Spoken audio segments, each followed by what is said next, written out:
Welcome back, ladies and gentlemen, to the Overwatch League, and it's time for our second match of the day, featuring two teams with very intertwined pasts. The Dallas Fuel take on the Los Angeles Gladiators.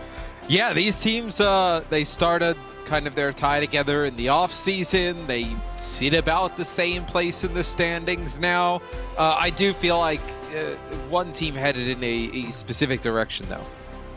Yeah, I think that's safe to say. Obviously, you know, we've seen a little bit more from the Los Angeles Gladiators recently. Dallas have struggled, obviously, with the departure of Decay, which was a player that they did end up getting from the Gladiators for the trade of OG, which happened in the offseason. That was quite huge. So in our connections presented by Xfinity, we examine that half of that particular trade right now as OG. The Dallas still struggled to, I think, really start to shine earlier in this season. Looked pretty good, but right now he seems quite at home on the Gladiators. Yeah, I mean, one of two major trades the Dallas Fuel make in their franchise history, right? They trade Custa, not to the desk. They traded to the Valiant first, then the Valiant traded to the desk. But while he was on the Valiant, Custa is a really strong player for them. And then they also make a trade where Decay goes to the Dallas Fuel, OG goes to the Gladiators. Decay not on the Dallas Fuel anymore. So now you kind of have traded away a player who potentially could have been your cornerstone for a while in the main tank position. The fans of Dallas really got behind OG. You saw the video there when we were at the Dallas Hope stand, right? Everybody kind of chanting his name, getting extremely emotional. He now goes over to the Gladiators, and he's been pretty good this season.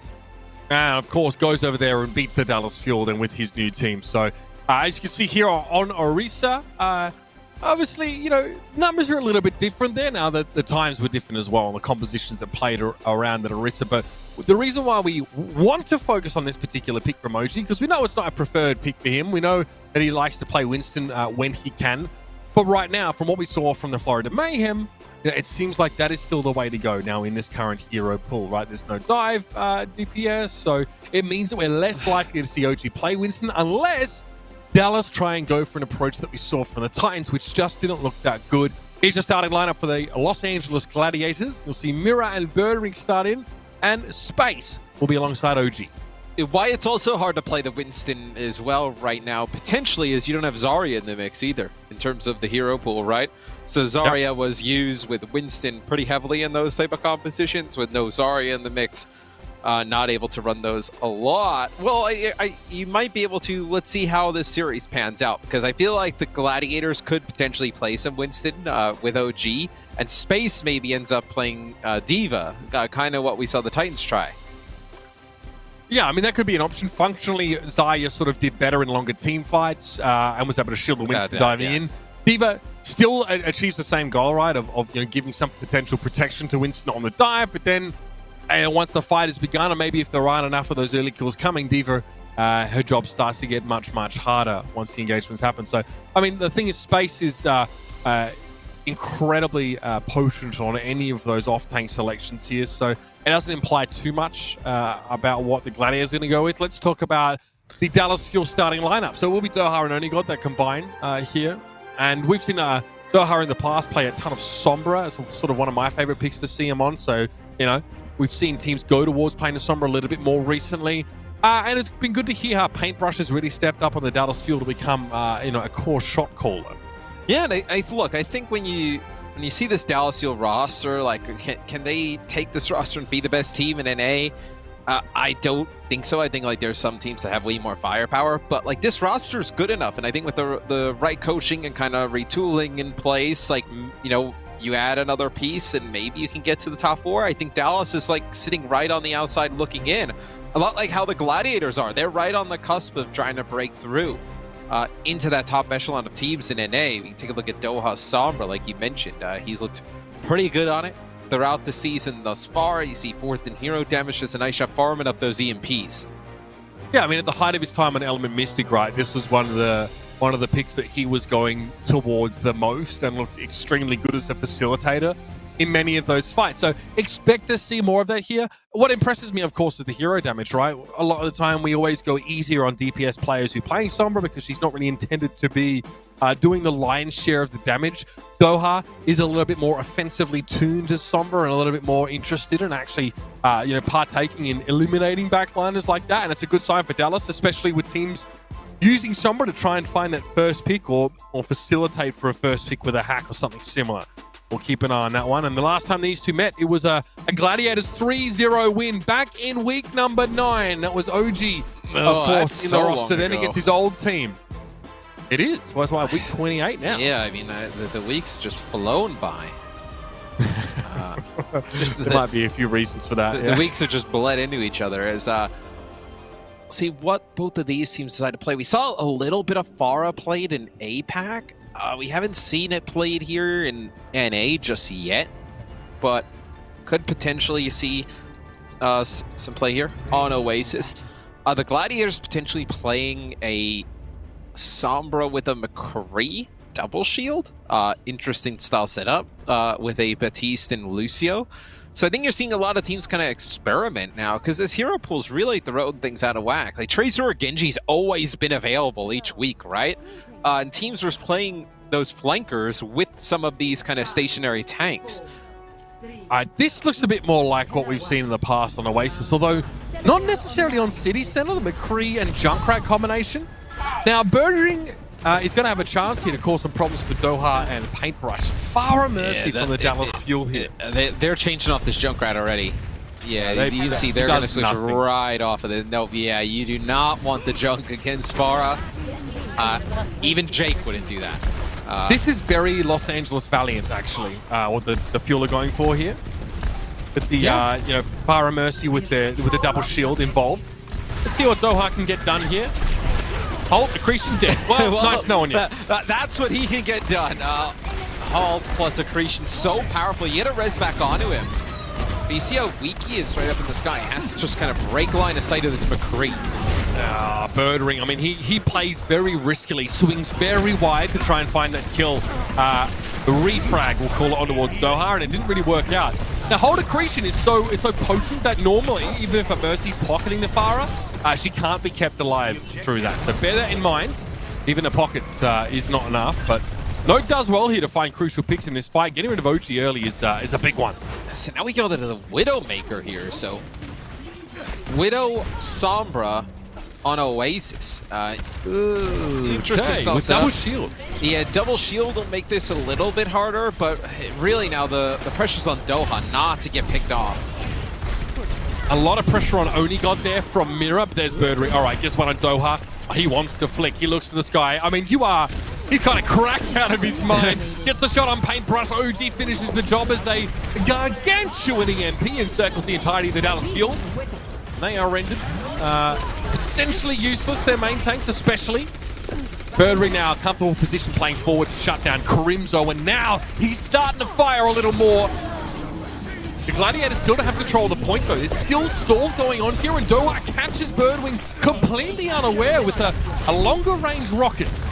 Yeah, this is good though for the Dallas Fuel. Just keep stalling this out. You have the far up in the sky. It's going to be Paintbrush and Doha being able to contest this out, and they get a little bit too high and the points flip. That'll be a hack onto Paintbrush.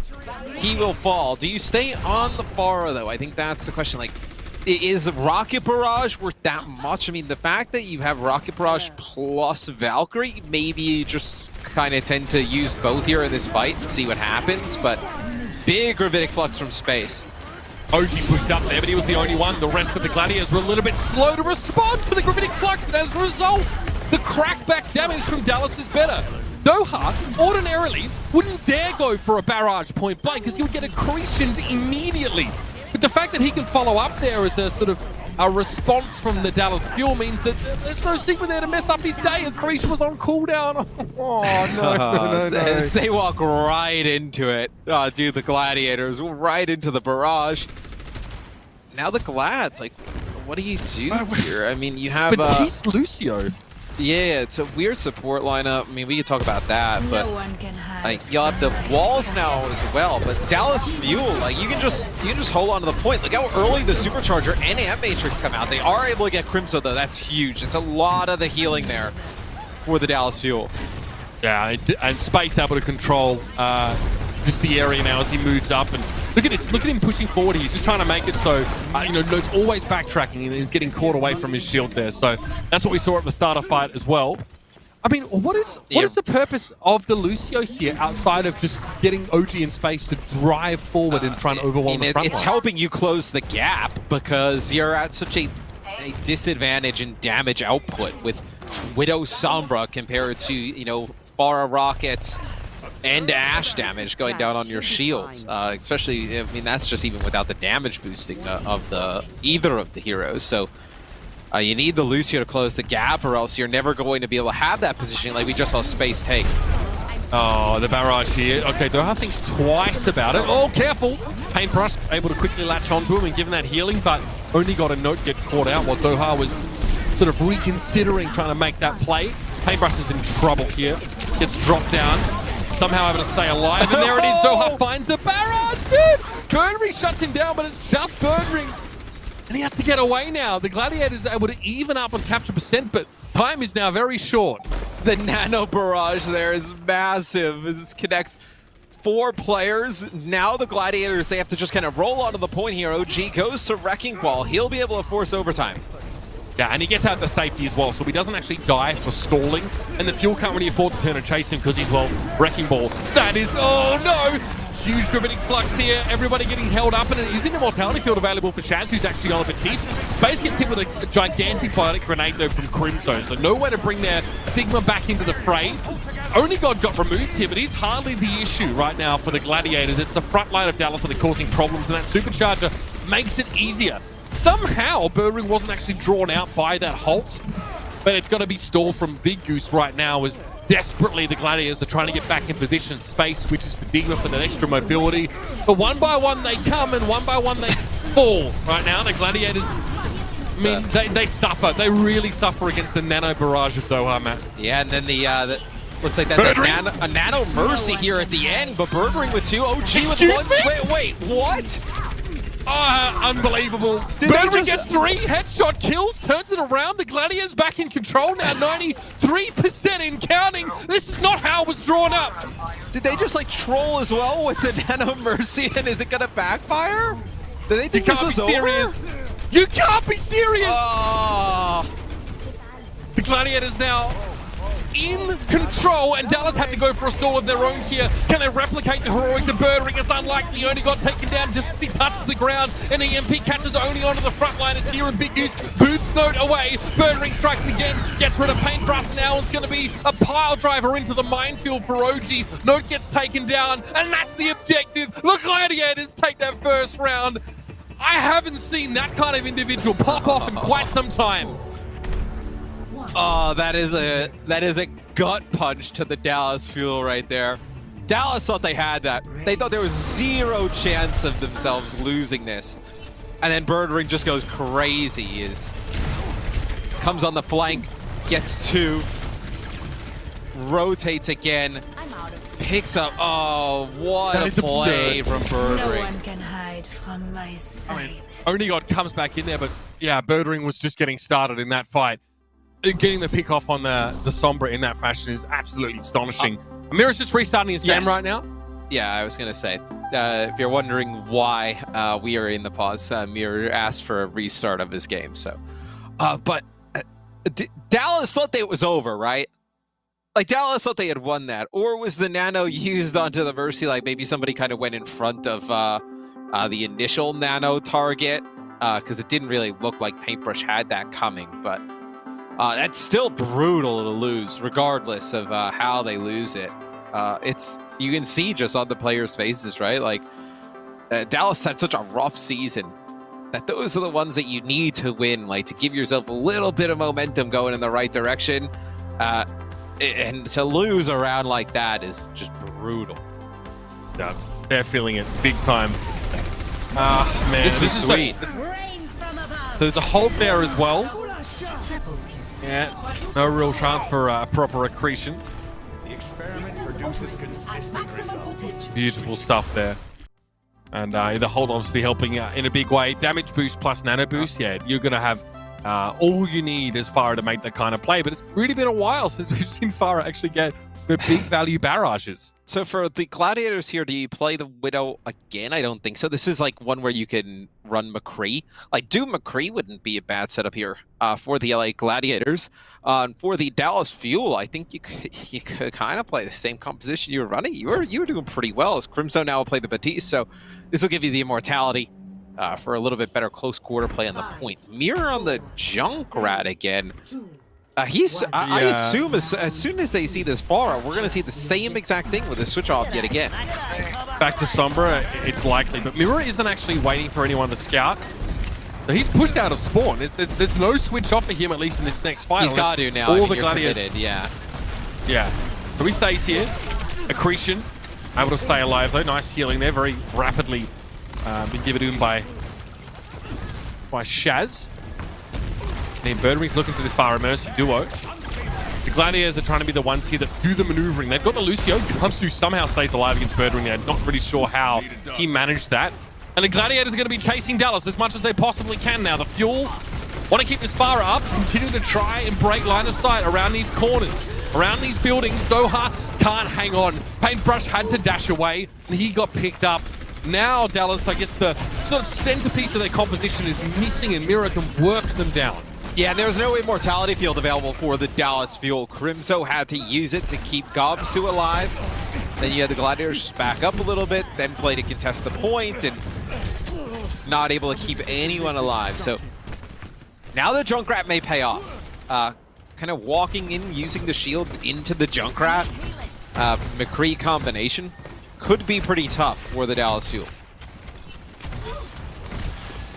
Yep, getting control of the point with the Farah Mercy, always a bit harder than just maintaining it. Okay, so here's the amplification matrix. Nice accretion timing, goes over the top, and the Gladiators are going to be slow off the starter's block. Doha wants to try and pressure the Sigma as much as he can, but they're forced out of LOS now because of that amp matrix. The higher that Doha flies, the easier it will be to make sure that amp damage isn't being directed at him. Still, not really a situation he wants to poke out into. Birdring, I think taps on him there. He was just really worried about the Batiste plus the McCree shooting through that matrix. Birdring now just going to use his side room. He's actually on a flank now. Can he get rid of Crimzo or only got on the backside? He gets rid of only got to start the fight up with. If he can find Crimzo, that would be huge. Note responds though. He turns around, deals with the flank, and now Space wants to drive forward. Kinetic Grasp doesn't get him much at all, actually. Really thought he'd come out of that with a little bit more shield, but Note removes him. Looks like another Halter crease. She got the job done. And Dallas are back in control. Yeah, Space seems so dead set on trying to finish off Doha there. When he got him really weak, it greeted him out of the sky. Now Dallas are with control of the point. They have 5 ultimates on the board here, Mitch. This should be at least 2 fights that go Dallas's favor, potentially taking the lead in terms of percentage. Deadeye for Birdring now. He gets 2, that's huge! And Paintbrush and Doha, they were out in the open. It was the Hulk that set that kill up again.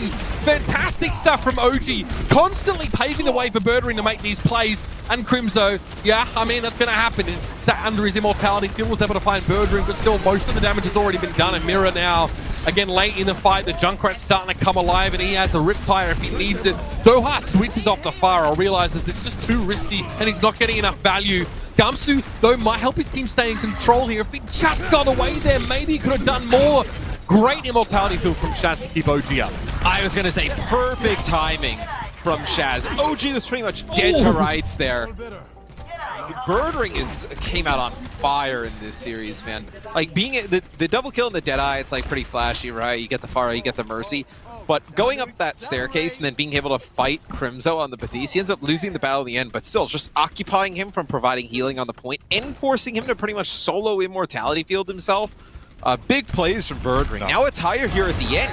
What does Dallas even do against this? Well, Riptire first needs to be dealt with. Mirror sends that one in.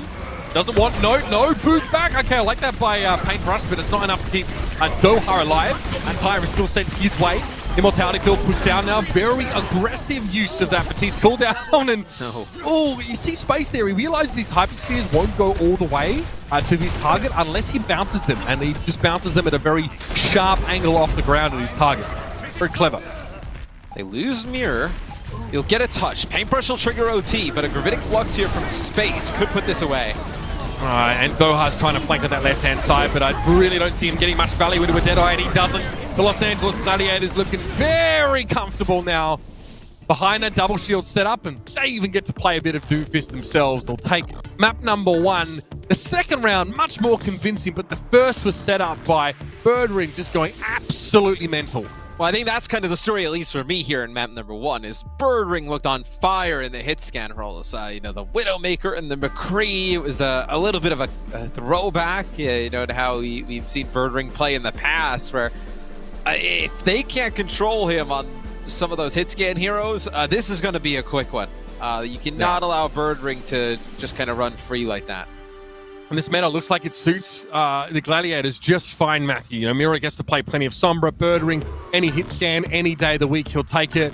OG's, you know, holding mouse one for the boys, as per usual, and is doing a great job of that as well. So, I mean, we see the Doha now, like, you know, trying to play a little bit of that far. It looks okay. Probably not going to be able to do that over the rest of the series, though. So there'll need to be a switch up here for the Dallas Fuel, and we'll see what they can do in map number 2 in just a moment. So take a breather, take a break, and we'll be back now as this series continues with the Gladiators up 1-0 early.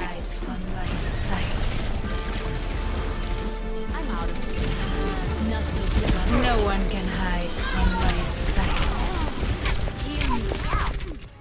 Coca-Cola is the official refreshment of the Overwatch League.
The Overwatch League is brought to you by HyperX. Unleash your style, unleash your fury with HyperX Fury Memory. And by Coca-Cola, the official refreshment of the Overwatch League.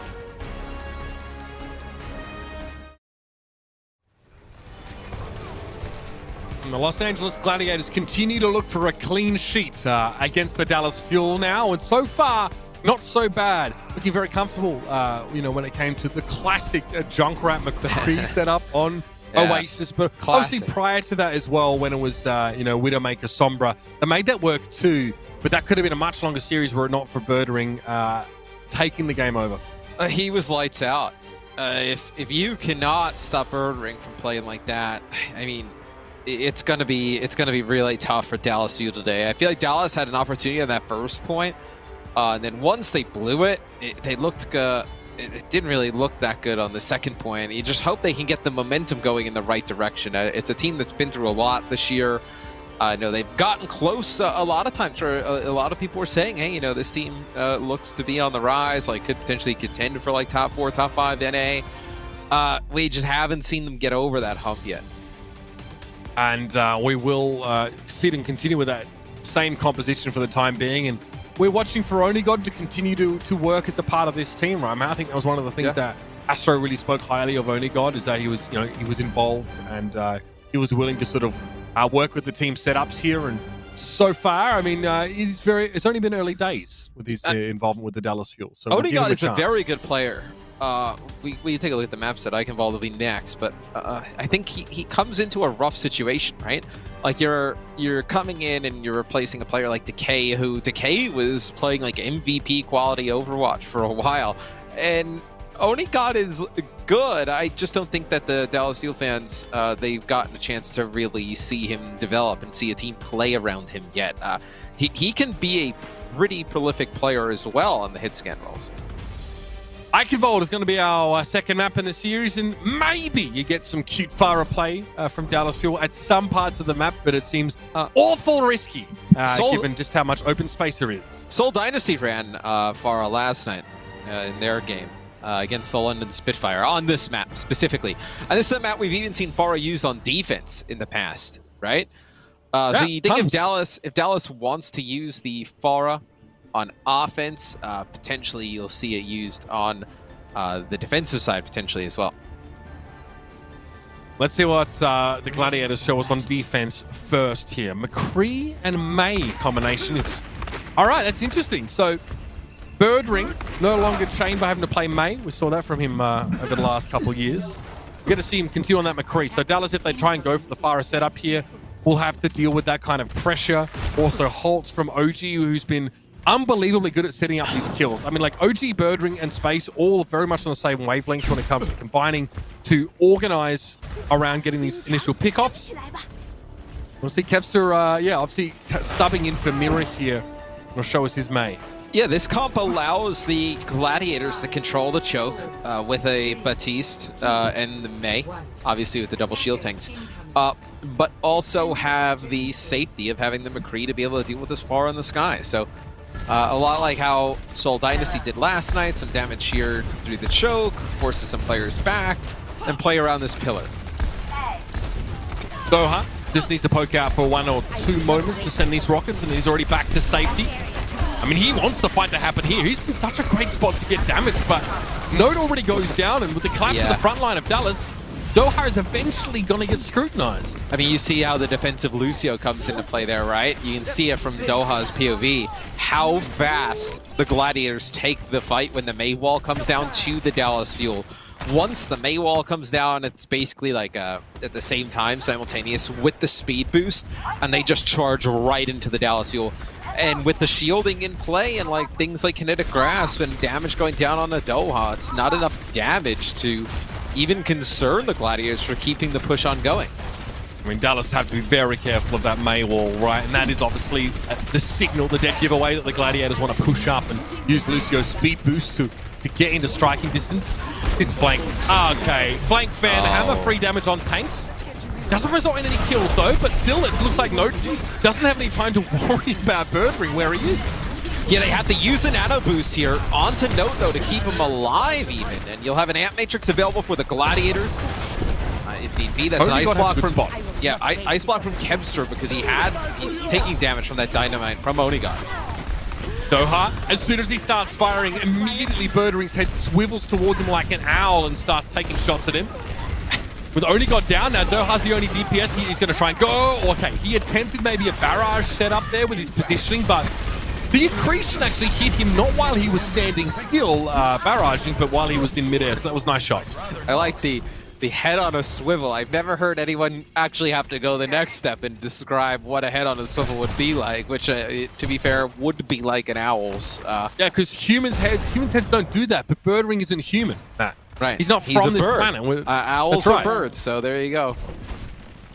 Is it a bird? Is it a plane? No, it is a bird.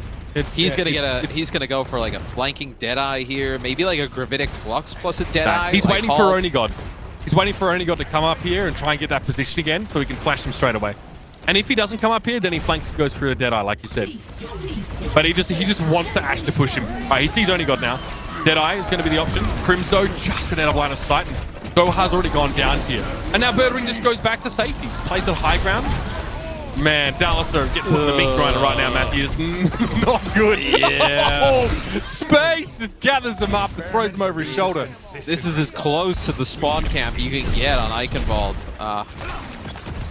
So let's see, what can Dallas Fuel do here at the start? Like they have to play the Mercy with the Pharah, so you lack the speed to get through the choke and avoid like things like the Maywall. And with the Gravitic Flux in play from Node, they'll just Immortality field this. And they don't really have a great nano boost target. There's not many synergies with this comp. Well, Gravitic Flux doesn't always need a combo with it. Sometimes just use the ultimate and watch people fall. Okay, Bob gets drawn out there. That's a huge Immortality pick. field, I think that was meant for Space. As Node's able to pretty much control Birdwing on his own right now, right? Just force him away. Huge damage from those Hyperspheres, and there was no one to help him. The Gladiators still trying to play around Space right now. Well, the Gladiators, they were going to play around Kevster with the Blizzard, but he ends up falling. So that's where everything just crumbles apart. Yeah, global warming, Matt. Not interested in it. Yeah. So, well, he still has a Blizzard. He just didn't use it. So, Doha takes 2 shots there. It's, do you have to switch off of the Pharah here? Like, if you don't get control of like high ground and castle and win this first fight handedly, you almost have to, I feel like. I think Doha is being tempted by the prospect of like a concussive blast offensively to knock the Gladiators off the high ground, right? To split them up. I think that is kind of like it's fairly safe. You know, Birdwing is just out of his mind. Look at how aggressive Space is hunting down. Gum's just going back to his original spawn. Yeah, I mean, why not? Space knows exactly what he can do, you know, one-on-one. How is Gumsu getting back with the team? Well, it'll have to be kills on the Gladiators right now. Yeah. I mean, this is not fair. Gumsu never did anything to deserve this. He's like the most wholesome member of this team, and well, okay. That's a long stagger. And it also means, by the way, there's way less space for Doha to actually peek from now with how much the Gladiators are pushed up. And they control the choke, which is great for the Mei. Now you probably just put your McCree on the high ground. You have better line of sight here. Yeah, what is it about Dallas's composition that makes it so good or makes it so attractive to them to play? When we see such inherent synergy from the Gladiators. Pretty sturdy on the point. They try and push through. You have the Biotic Grenade. Could be pretty massive. Good poke damage on the way through with the Pharah. You just haven't got any of it yet. Okay, sorry, Doha wasn't actually channeling the barrage there. I thought it might have been interrupted for a moment, Matthew, but we carry on as he goes for a longer range barrage. It is taken down by Kevster at length. Node gets caught in the Blizzard there, so nicely done by Kevster to really put the kibosh on whatever the Dallas were trying to go for early in the fight. Gumsu is still low. He might have to dance his shield a little bit here to avoid being frozen up, but nicely done by Doha. Quickly comes to the rescue of Gumsu. So now Crimzo goes and he'll play the Batiste. This makes a little bit more sense than, let's say, an Ana in play, because this allows you to keep that sustainability on the card with that double shield tank set up.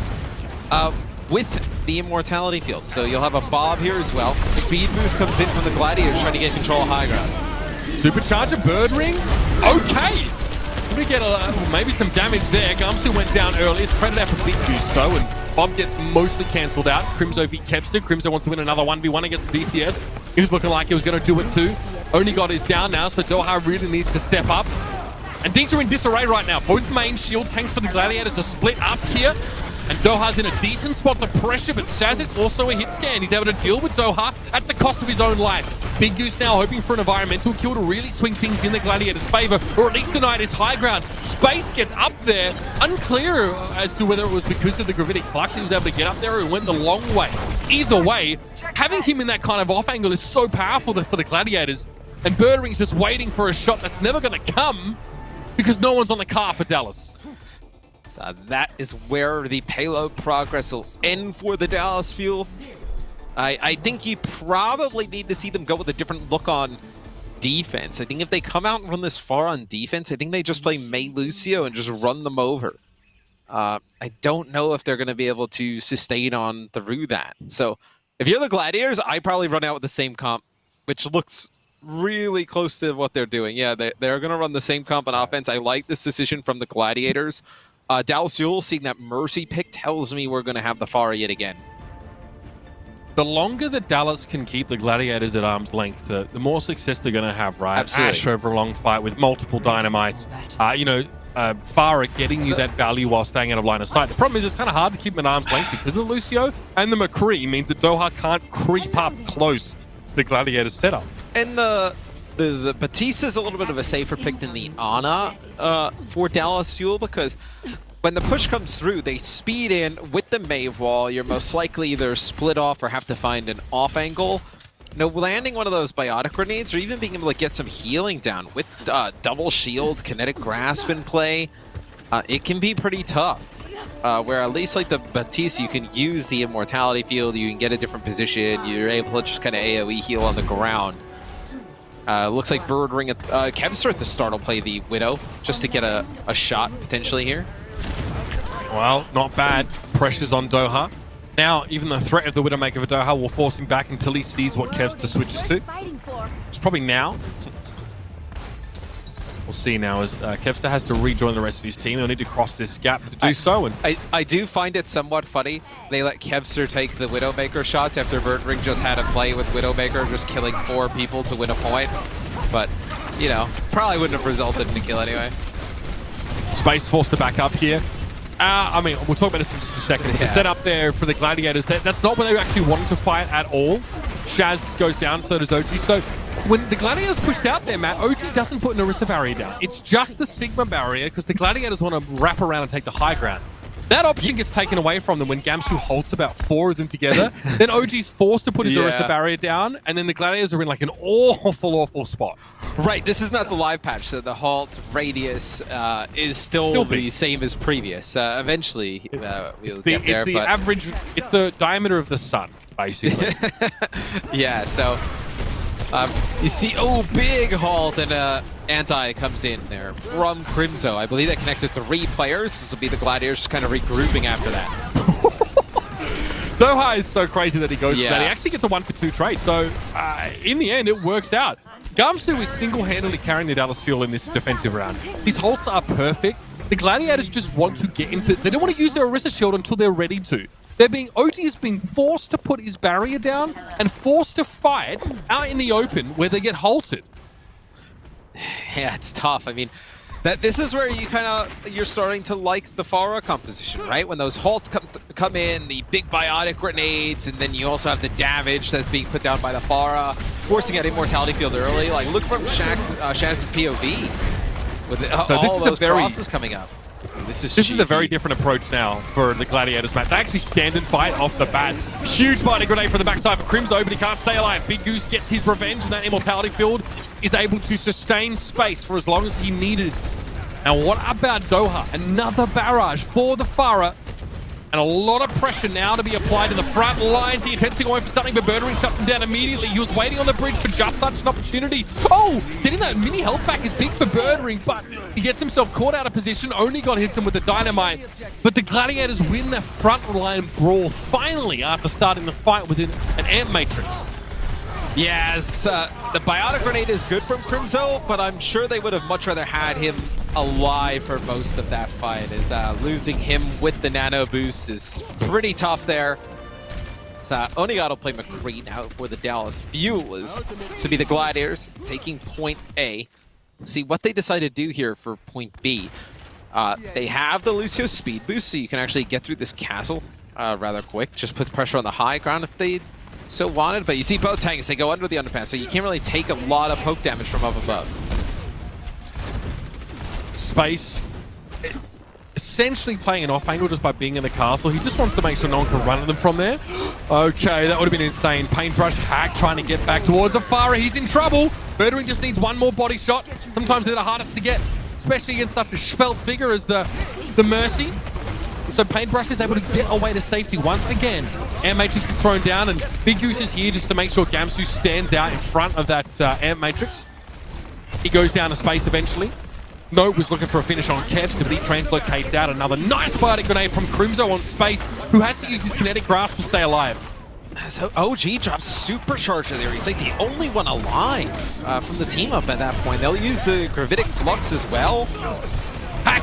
That's big, so big on Note. He's actually able to sidestep the accretion. Now gets nano boosted. He was hacked, but now he has the use of his abilities once more, and he has a Gravitic Flux if he needs it.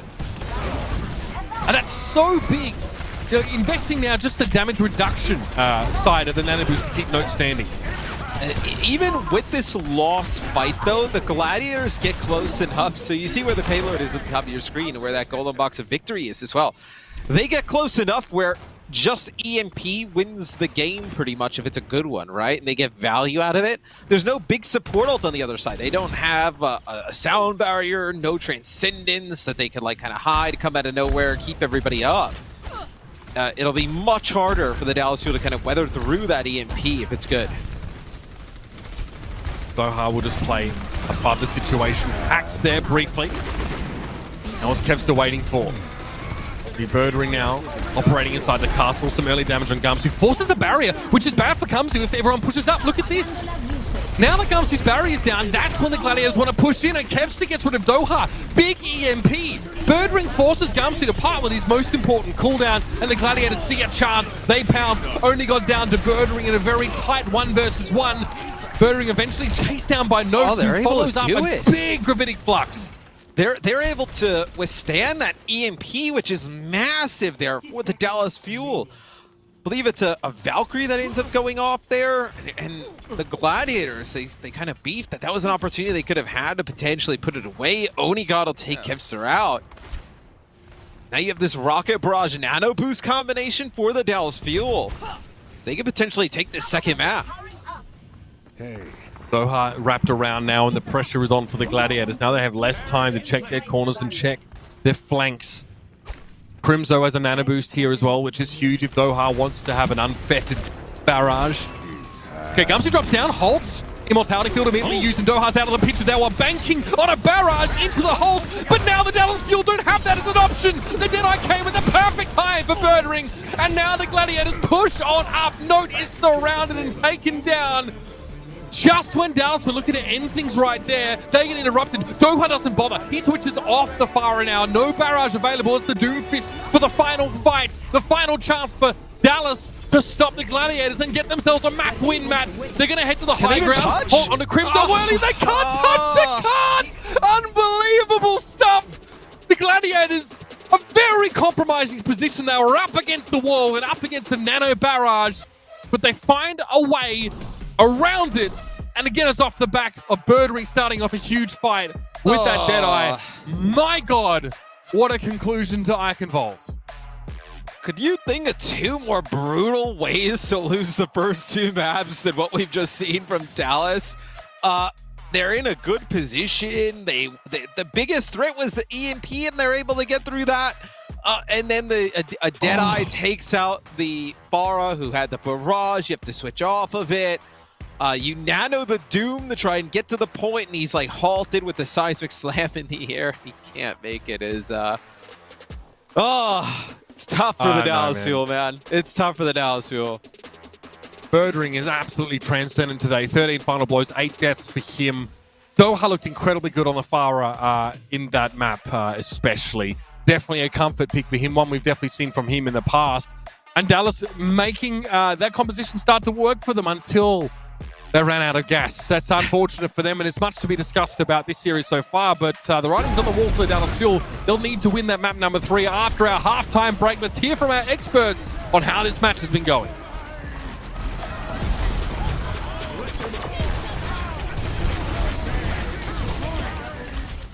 The Overwatch League is brought to you by Cheez-It Grooves. Deep flavor, deep crunch. It's a mind crunch.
Hello and welcome to Game Break, presented by Pringles Wavy. Wasn't entirely sure if we're on, but turns out we are on indeed. It is I, Zoe, and Reinforce as well as Custa joining me here to talk about the match at hand, which is being fought out between the LA Gladiators and the Dallas Fuel. Currently, Gladiators are up 2-0, so let's talk about what we just got to witness. And I want to say there's a lot to, talk about, but really the only thing I'm thinking of right now is Pharah. So let's talk about how the Dallas Fuel played Pharah and how the Gladiators, at least on Oasis, adapted quite quickly and read it quite quickly, Reinforce. Yeah, I mean, Oasis was quite entertaining, actually. It was a bit back and forth, and we saw the Pharah pick come out from the Dallas Fuel. I can understand it, I can see how you can navigate around the angles. And props to Doha for actually playing the Pharah quite nicely when it came to the positioning. I think typically we don't think of Doha as the Pharah kind of player, with like the big mechanical skill and the mid-air rockets and all that cool stuff. But his positioning was actually quite on point because he did his job really well. He played around angles and made it difficult for the LA Gladiators to deal with him. And then he had some nice projects as well to win those team fights. I mean, Birdring came up clutch in the first round and just secured the first round out of nowhere after 3 insane headshots. I mean, that one on Doha, it's just like mind-blowing. But for the most part, the story of the game has been Doha's Pharah and how the Gladiators work around it. And I mean, the Gladiators just have it sort of figured out. I mean, they just kind of play their game. They play the double shield, and they play the Lucio, and they play the Mei at times, and they just kind of run over the Dallas Fuel. Like, then we went the to Pharah, it's like a Eichenwalde, though. nuisance. Once we headed to Eichenwalde, like there were moments where it looked like, they're actually going to pull it off, and they certainly were very committed to that Pharah. In your experience, Costa, is that something you just have to go with, like go full or go home, or is there a moment where you should maybe consider switching?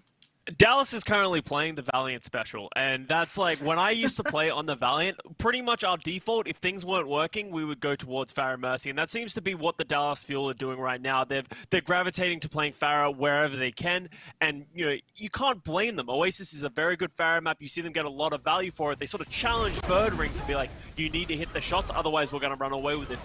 Eichenwalde is another very famous Pharah map where there's so many high grounds, so many close corners that you can get a lot of high-value rockets in, and it almost worked for them. I definitely think the Dallas Fuel is mismatched in this match against the Gladiators. I think they are just a better team, and it seems like Dallas are like, we can't win this straight up. Let's play something that might knock the Gladiators off balance, but they have Space, who was a teammate of mine during this, and it seems like they had a great response to it. They instantly knew we need to get Birdring on this hit scan, and we need to enable him to shut down the Pharah. But I think Mitch was the one posing the question during the cast. What makes this composition so attractive for the Dallas Fuel that despite not being able to get away with it on map 1 already, they decided to continue on Eichenwalde running this composition and potentially even going to continue further on into the series running that Pharah?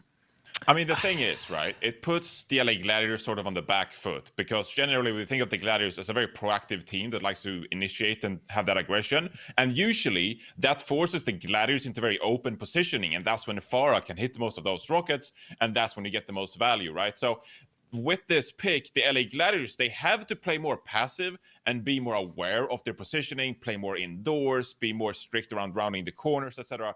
in a very structured way so that Doha can't get the same value from that Pharah. So in that way, it puts the Gladiators on the back foot.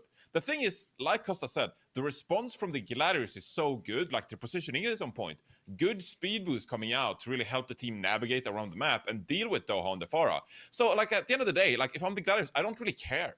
I don't really care about Doha on the Pharah. Yeah. Like, we can just work around it. It's like, okay, well, they're going to play Pharah. Let's just rotate around here, and then we'll just let Birdring just, like, shoot him with McCree. Like, it's not like, when you think of Bastion, right?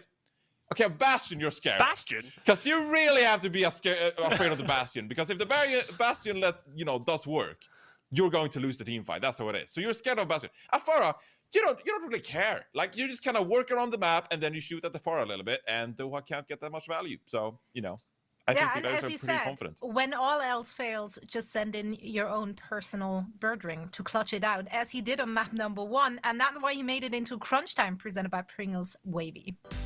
Yeah, this is just, I'm sure you guys have seen this clip 20 times at this point, but this is Birdring just coming in absolute clutch in the overtime moment. He gets an off angle on the Widowmaker, and this just sort of goes back to what we were saying of, they're sort of challenging Birdering to hit these shots because of the style that they're playing with the Mercy, with the Pharah. Usually, they're pretty much hoping that Birdering isn't going to get that space and get those shots in, and he just absolutely does. Wins this first round. This should have been Dallas's 100% of the way, but just absolute clutch. Hello. And I think I want to highlight one more thing as well about this clip and about the whole series is I don't know if I Costa's think still the way talking, Dallas but is we got playing some would work software He against might. most audio It issues. looks but like he's because still the Gladiators talking. has a bunch of If you're veterans still that are used talking, to playing Costa, against this you're doing Pharah Mercy great. But he style can't because hear they've been us, in the and I league can't for so hear long, him. I think No, they but I just think know the how to stream can adapt. hear him. Birdering looks so adept at Yeah. dealing with this. Let's start talking when he. He okay, finished. He his finished mouth- talking. His He mouth, finished his mouth talking. stopped I think moving. he's done making his point. And he will, I don't know what he his will now point figure out was. that he can't hear us It was anymore. great. It was It was a great great. point, and we absolutely loved it. Costa, you're doing Jeff's work out there, so I really appreciate that. Chat can vouch Anything for you me. want to It add was awesome. to what we just heard or not heard from Costa? I mean, I'm sure Costa did it absolute justice. I just want to say that I really liked the Widowmaker clip. It was great. Loved it. Yeah, absolutely loved it. And that's why it made it into Crunch Time presented by Pringles Wavy. Now we are ready for the second half of this match between the Gladiators and the Dallas Fuel. We do have one substitution coming in for LA as we're going to see Kevster being moved out. Mirror is going to come in to join the rest of the squad. Let's see what that Echo? means for the rest of the Doomfist? series. Echo? I'm hearing Echo. Any other guesses? I mean, it's Yeah, Mirror. I It could be anything, right? So- Brigitte. Let's go. Well, we'll be heading on to Anubis, so let's see what they have in store for us. And for all the action, we send it back over to Uber and Mr. X. The Overwatch League is brought to you by Pringles Wavy. Big crunch, big flavor.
The Overwatch League is brought to you by T-Mobile. Switch today and rank up to America's largest 5G network, T-Mobile. And by State Farm. for auto, home, or renters insurance. Like a good neighbor, State Farm is there. Welcome back, ladies and gentlemen, to the Overwatch League. And it's grim tidings for Dallas Fuel fans on the other side of the half as they trail now 0-2 in this series. And the Gladiators have just been a little bit better than them when it counts. Eichenwald, another close map, Matthew. But it seems as if the desk are right and the Gladiators don't really care much about this Pharah. No. They're content to play their own game. They don't care about the Pharah at all. They're just going to run the Lucio, play Mei, run right at the tanks, try and bowl them over. Birdring is handling the Pharah pretty well. The Pharah is getting some damage done, is coming up big in some fights, but not enough that you're willing to concede and kind of change your whole composition around it. Birdring is definitely pressuring it enough to put it away at times. We do have a sub, as you can see. The desk also talked about it. Mirror coming in for Kevster. So when we go to Temple of Anubis, this is where things will get odd, because I don't think you play Pharah on Anubis. Doha probably plays some Sombra, maybe? Maybe play Sombra Ashe with double shield up on the bridge. That's a possibility on defense.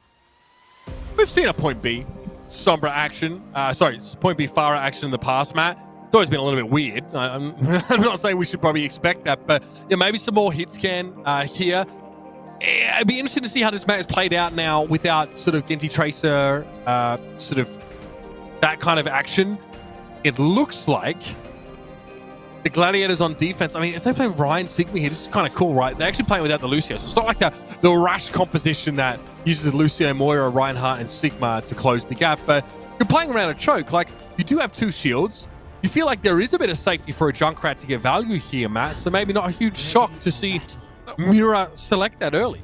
Yeah, and Big Goose on the Mercy, being able to damage boost the Junk and the Ashe. Also, res is pretty big here on Anubis, considering how far this walk back is for tanks and DPS. Dallas, we still don't know what their plan is as of yet. Lucio Mercy, a little bit of a throwback. I don't know if you have enough healing to kind of compete with what the Gladiators are putting out, but let's see. If you play Winston, like a Winston setup, potentially you can play this. You can't. I mean, well, sure, but you're playing against Junkrat and Ashe, right? So you're healing resources, already getting taxed a ton by like. Okay, so Pharah. So it's going to be Mercy Zen. The Pharah Mercy, in fairness, Mira doesn't do anything. You are playing strictly, though, being able to get picks. Like, with Discord and Pharah and do enough damage. Like, if you don't get anything out of that, like, you're in lots of trouble. That shield from Gamsu also does very little being placed on the low ground there. I mean, it's so easy to shoot over the top of if you control the high ground. All right, so what does Doha do? He can actually get fairly close here and peek at the top of those archers. A little hard for Birdring to see him on the Ashe, but... yeah, Mira. Oh, no way! You've got to be kidding me! Oh, man. Mira, this is the antithesis to Junkrat. Airborne targets. It still is able to get rid of Paintbrush.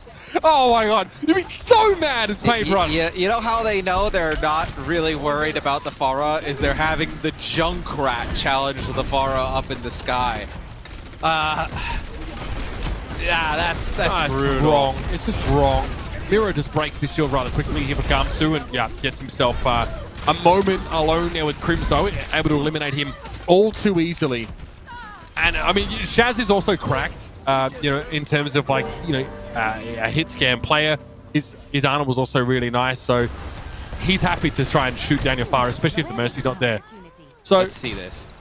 It's splash damage, right? But still, that is what you're committing yourself to if you are out of the Pharah or the Mercy there.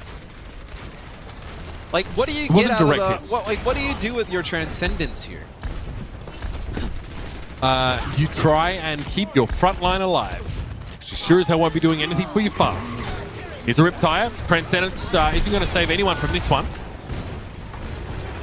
They're scouting. Crypto dead. Paintbrush down again. Wow, Mercy really struggling with explosives today. So the Bob goes in, he'll take out the Pharah. You see Space extremely aggressive here, pushing on in. Dallas, well, I mean, look, I guess Transcendence could be used for the Gravitic Flux. You use Valkyrie there, so you don't have the Valk anymore. Still Amp Matrix available here for the Gladiators. Valkyrie too. A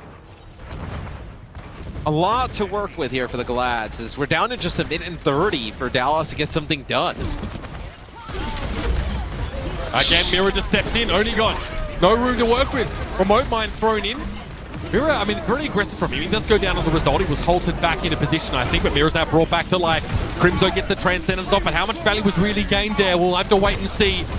Note low on shield, but nice Gravitic Flux does get space rather low on health, and Mira eventually gets chased down again after being resurrected. This is where Doha has a chance to shine, but somehow Shaz is able to take Doha down. It was a damage boost from Paintbrush Gingu is so that low. allowed oh my, everybody is having a crack at removing Paintbrush right now. And again, Paintbrush there's is enough still hits behind, again. yeah. I mean, what's he doing? Walking at Shaz? Yeah, he's going to get removed he there. can't really do much else. No, Crimso's up in the high ground. Oh, no. Oh, this is what we get in the first week, often, of like a new meta or a new hero pool. It's like, I No, honestly not think... this. I mean, I don't know, well, man. look, you get teams experimenting, but Dallas seems like they're all over the place today. There's players everywhere. Nafara's not setting up. Matt is mauled, so you know just how egregious this is from Dallas. They can win this fight, though. Good Bob, plus they got Halt and Rocket Barrage. Mira, not a care in the world, goes pretty low. Trying to stay away, but Crimzo's been removed here by damage boosted Birdring and Doha. I mean, he's using a barrage just to try and get rid of Batiste. It's a trade. Birdring's bob on the point, though, gets rid of Gumshoe as well, and Paintbrush is so low to the dynamite. It's Birdring! He's going off! That's unbelievable! The Gladiators turn up the heat again, and it's not just the dynamite singeing the fuel. It's Birdring snaps into action, and Dallas just disintegrates. Yeah, they're just not able to combo any of their ultimates that they got throughout it. They had a lot of bad pushes where they got staggered out a few times, so not really able to get anything on offense there for the Dallas Fuel. They're going to have to put together an incredible defense here to be able to get a draw, because they don't get any progress. They're on point A whatsoever. They could run the Junkrat Ash on D. I mean, that's something that we just saw the Gladiators do, put to use. Yeah, Bob popped off here. And yeah, as soon as anyone shows up on the point, they're in deep trouble. Looked like he's trying to get a better position. And it is not often that you really see Bob get that much value. It's part of the reason why I was so shocked. Well, talk about bang for your buck there. I hope Bob gets a raise. But now the Gladiators get to go on attack. And again, just one tick on point A, which is, I mean, for many teams, quite simple. They were held off for quite a while on Eichenwald when they were attacking. That was Gamsu. Make it really hard for them to set OG up where they wanted to. He just halted them in place. Now it's going to be the Junkrat here, who's going to be able to punish good halts. so let's see. Do they? I thought for a second you could have played ball and like put pressure on the point, got them off of the bridge. They'll play Sombra Doom dive. Samir gets up on the high ground. This will be a play for the nifty bridge. rollout here. Yeah, this will be a bridge rollout here. Ooh, does that halt kind of end everything? No, they'll get healed up. Mira stays out of sight, but Gamsu still keeps a shield forward. So he's clearly worried about what Mira might be playing. They're setting this up. Here it goes. In goes Mira. Oh. All right, actually goes for a very passive approach here. Maybe just going to bait something, maybe immortality, but it doesn't really work. Space gets halted now, very low on health. Whoever healed Space up there, that was crucial. He was about to get desued. Ooh. They lose Big Shaz. use in Narnia. They were farming that nano rather quickly. Oh, okay. The 1-2 punch, literally. Mira's able to get rid of Doha there, combining with Birdring nicely. Big Goose denies the high ground and gets himself the pick on Only God as well. Crimzo now being out of the picture now, and the Fuel are falling apart again. The House of Cards comes crumbling down because the Gladiators have the ace up their sleeve, and it's in the form of this Lucio. Hello. Birdring onto the point now, just churning Gamsu down. Only God switches the Doomfist to try and get back here in time, but I don't think time is something that is on the Fuel's side. One more tick is all that's needed now. Doha trying to make it not quite enough. Even the Doomfist switch doesn't let Dallas prolong the map. In fairness, it was a one they'd sooner forget, Matthew. The Gladiators just look to be a cut above, and they take that map 3 pretty convincingly. Yeah, after the offense for Dallas, you kind of knew what was going to happen. It would have had to be an incredible hold, and with the way the map plays on Temple of Anubis, it's just the offense is such a great advantage in terms of the spawn, right? Yeah, where they lose a few players at the beginning, the Gladiators, but still just trading players back and forth. They have such a huge advantage over the course of when those players spawn, come back, as opposed to the Dallas Fuel. So no surprise there. Once that first fight kicked off and kills were exchanged from both teams, the Gladiators, as soon as they get a player advantage, it was pretty much GG from there. I mean, you know, we saw those fights break down at such a point where, you know, Bob was able to find 3 kills. You know, Birdwing, all he had to do was set it and forget it. Look, it was kind of curious for us. Like, what is this Zen and Mercy setup here? It looks like Dallas feel like the Fire of Mercy is probably one of the strongest parts of what they can offer. I don't really think there's any reason to disagree with that, right? Doha is, you know, definitely their superstar damage dealer now, with Decay having departed.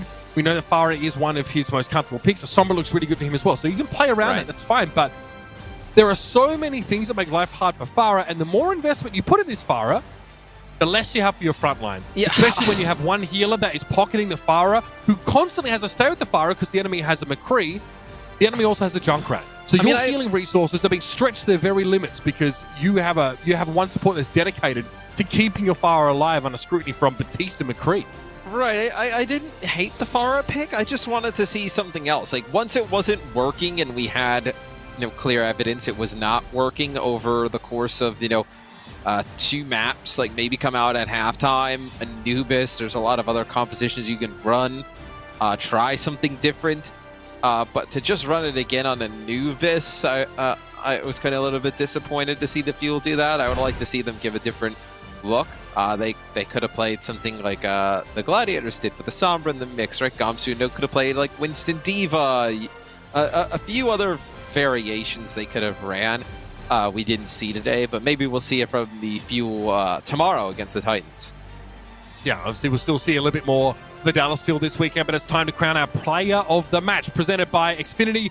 Today it's Birdering, because it seems like every single map he produced a highlight clip-worthy performance. We're very impressed with what he's able to achieve today. The Widowmaker was so clean. I mean, on Oasis, that's where it really began, right? That's when we knew that we could expect one of those sort of... Is it a stretch to say this is career-defining? I mean, the stakes in this game are lower than maybe you would see in like a Countdown Cup final, for example. But the magnitude of the difference Birdering is able to make with some of these plays is not something we want to downplay. It was incredible. It's simply a like a career highlight type of play, right? Where we've seen Birdering do these type of things on the biggest stage in the past. I think this series, though, is just a reminder of the level of play that Birdering can still get to. Whether it was on the McCree, the Ashe, the Widowmaker, he was pretty tremendous throughout this series. A lot of the reasons the Farah had no chance of working for the Dallas Fuel was because of Birdering's hit scan play. Yeah, I mean, there's a lot to be proud of now if you're the Gladiators here, because you have been looking a little bit shaky. Maybe some of those matches you're supposed to win, you're not getting the results you're looking for. But I think that they'll be pleased with this one. They look comfortable. They look well established here. You know, like especially where they can sub-mirror in and out if they need to. He and Kevster trading roles quite nicely. We've seen Mirror play plenty of May, but it seems like Kevster seems to be their go-to on that pick.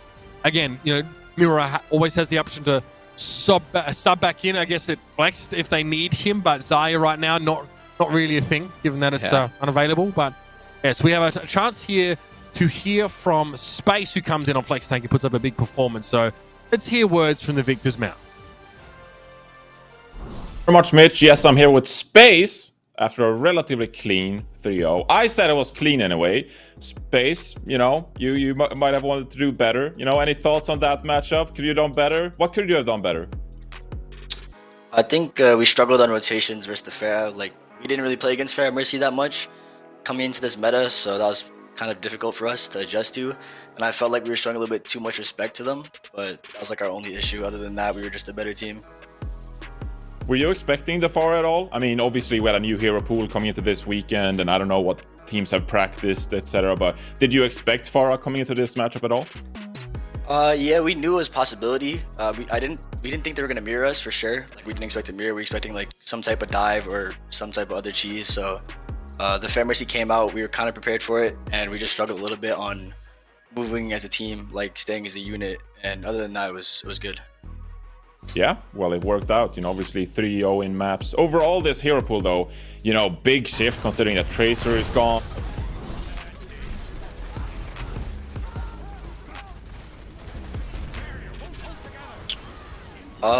There's a lot more Mei for us, which we're not really used to. You know, Kev kind of just wants to go brain dead on the Mei and just int into their team. We have to adjust to that. All right. Like, he's a really aggressive player, so we kind of have to adjust to his Mei style. And, you know, we have Bird Ring on the hit scan, you know, looking for flanks and working the map. But we're used to the Orisa Sig, and our backline's used to what they're playing. It's just a matter of showing less respect to our opponents and, you know, being the dominant team that we know we can be. Yeah, for sure. So you talked about aggression, of course, and this is something we've highlighted with the Gladiators throughout the season. You like to be aggressive. Now, going back a couple of months, you know, things obviously didn't go as you wanted. You had that loss to Boston Uprising, through Washington Justice. But recently, at least in my eyes, it does feel like you've made a lot of improvements for the team. We're seeing this proactive play with the Junkrat to Symmetra in the Countdown Cup, and now as well with rotations, etc. Has there been any shift within the team, like a mentality shift, any practice shift? How have you sort of improved these past couple of weeks? I think the biggest one for me was like, we do really good in scrims, and we wanted to, our mentality was make scrims, make our matches like our scrims. And I think recently we kind of changed that mentality to make scrims like matches. So, you know, in matches you get hype, it gets intense, you know, there's a lot of energy. Yeah. So we just kind of bring that to scrims. We make sure every day is like a match day, so that when we actually get into a match, it's no different. And we've just been applying that every day and going really hard, like make sure we feel the pressure of a match, so that when we actually play a match, it's just the same thing for us. It's like another day of scrims. And I think that's been the biggest change, just from mentality, kind of, because we felt like that was our biggest problem coming into a match, is like we get a little antsy, a little bit too hype, and by the time you know it, like it's already too late to get back to calm. You feel me? Yeah, no, I get it for sure. So, well, I'm certainly seeing the improvement, so it seems to be working. Big congrats for that. Now, obviously, season playoffs around the corners. You know, what are some of the goals you have, the Gladiators as a team, for the playoffs? Like, what are you aspiring to reach, like a position, or like do you have any goals in terms of like improve as a team? What are your sort of aims going into the playoffs as a team? I think right now our focus is take it day by day and win our next like 5 matches. I think we have a lot of matches here that we get before playoffs, so we want to learn and grow as fast as possible, so that when we actually get into it, we're feeling confident and people know that, you know, we can't be messed with. It's going to be a different Gladiators, you feel me? So we're just going match by match, trying to dominate as hard as possible and keep the 3-0s coming. All right, well, you started off the right way with a 3-0 win against the Dallas Fuel. Congratulations. Thank you so much, Space, for joining me. Thank you for having me, bro. All right, well, we got the Watchpoint post show coming up. That's going to be the matches for Friday's broadcast day. So stay tuned. After this break, we got the Watchpoint post show coming up with me, Zoe, and Costa.